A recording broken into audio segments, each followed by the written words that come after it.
తిబిడే జనసేన అధినేత పవన్ కళ్యాణ్ గారు ఎక్కడున్నారో ఎదిగి పట్టుకోవాలండి. మొన్ననే ఒక సభెట్టి తెలుగుదేశం మీద ఫైర్ అయ్యారండి. ఒకవైపు నుంచి ఎన్నికల సభలు జగనన్న గారు ఎట్టేశారండి. మరోవైపు నుంచి రా కదిలిరా అంటూ చంద్రన్న గారు రయ్యం అంటూ తిరిగేస్తున్నారండి. మరోవైపు నుంచి లోకేష్ బాబు గారు కడిగి పారేస్తున్నారండి. ఇక వైసీపీ నుంచి నోరెచ్చుకుని పడిపోయే వాళ్ళు పడిపోతున్నారండి. ఈ మధ్యలోకి షర్మిలకు వచ్చిందండి. తన స్టైల్ పంచులు ఇస్తూ తాను వెళ్ళిపోతున్నారండి. మరి ఆ సంగతి ఏంటో చూద్దాం రండి.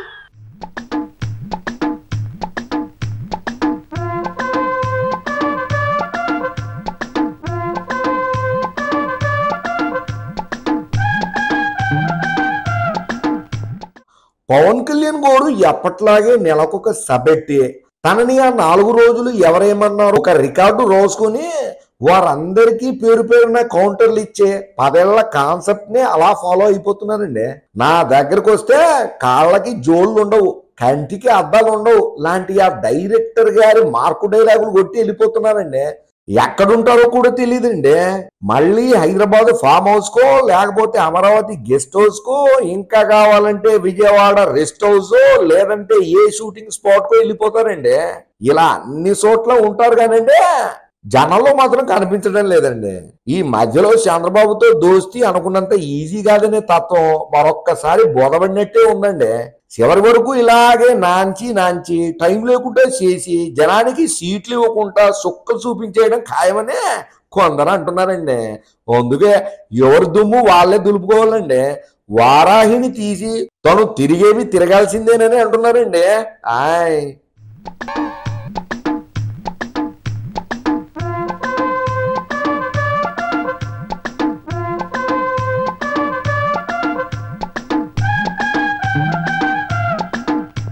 మరి జగనన్న గారిని చూస్తేనండి ఆయన అంతా పథకాల మీద డిపెండ్ అయిపోయారండి.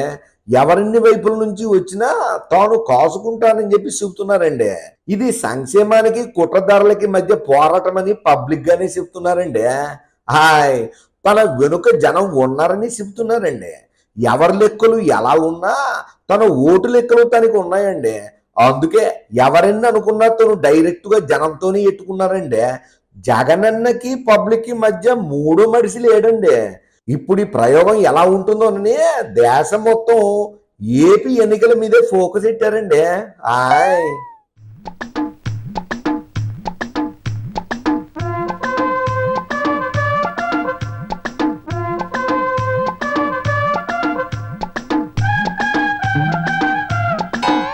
మరి చంద్రబాబు గారు అంటారండి ఇది దోపిడి రాజ్యం, సైకో రాజ్యం, సైతాన్ రాజ్యం, మూర్ఖుడు రాజ్యం, ఇలా తన మానాన్నతను చెప్పుకుంటూ పోతున్నారండి.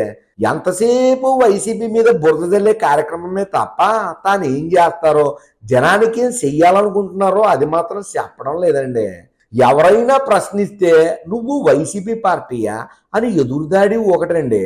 ఆడలేక మధ్యలో దొరువు అంటే ఇదేనేమో తెలియదండి. వైసీపీని నిత్యం దొంగల పార్టీ అని ముద్రేయడానికి తాపత్రయపడుతున్నారు తప్ప ఆయన చేసిన సంక్షేమ పథకాలని విమర్శించే సాహసం చేయలేకపోతున్నారండి. పైకి అంత గాంభీరంగా షోయింగ్ ఇస్తున్నప్పటికీ ఎవరి భయాలు వాళ్ళకున్నాయండి. ఆ పథకాలు కంటిన్యూ చేస్తామని చెప్పలేకపోతున్నారండి. అలాగని ఉంచుతామని అనలేకపోతున్నారండి.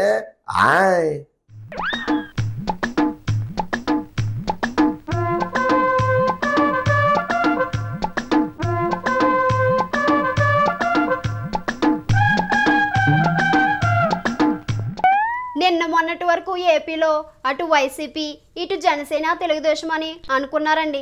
కానీ ఇప్పుడు సమీకరణాలన్నీ గందరగోళం అయిపోయాయండి. ఈ 3 పార్టీల వెనుక బీజేపీ ఉన్నదనేది నిజమండి. మరి వారు ఎవరికి సపోర్ట్ ఇస్తారు, ఎవరి దగ్గరకు చేరుతారనేది పెద్ద చిదంబర రహస్యంగానే ఉందండి. మరోవైపు షర్మిలక్క రావడంతో కాంగ్రెస్ పార్టీలో ఆశలు సిగురుస్తున్నాయండి. మరేం జరుగుతుందో ఎదురు చూడాల్సిందేనండి. ఇవండి ఈ వారం దబుడిదిబుడే విశేషాలు. రాజకీయాలంటే చాలా ఉంటాయండి. ఎత్తులు పై ఎత్తులు, జిత్తులు మారిపొత్తులు, ఈక్వేషన్లు, యుక్తులు కుయుక్తులు ఇవి ఒక్కటే కాదండో, ఇంకా బోలెడు సినిమా విశేషాలు కూడా చెప్పేసుకుందాం.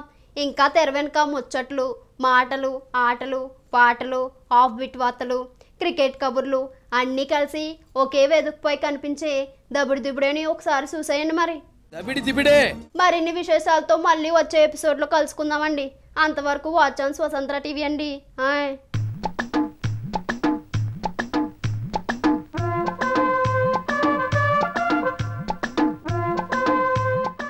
తిబిడే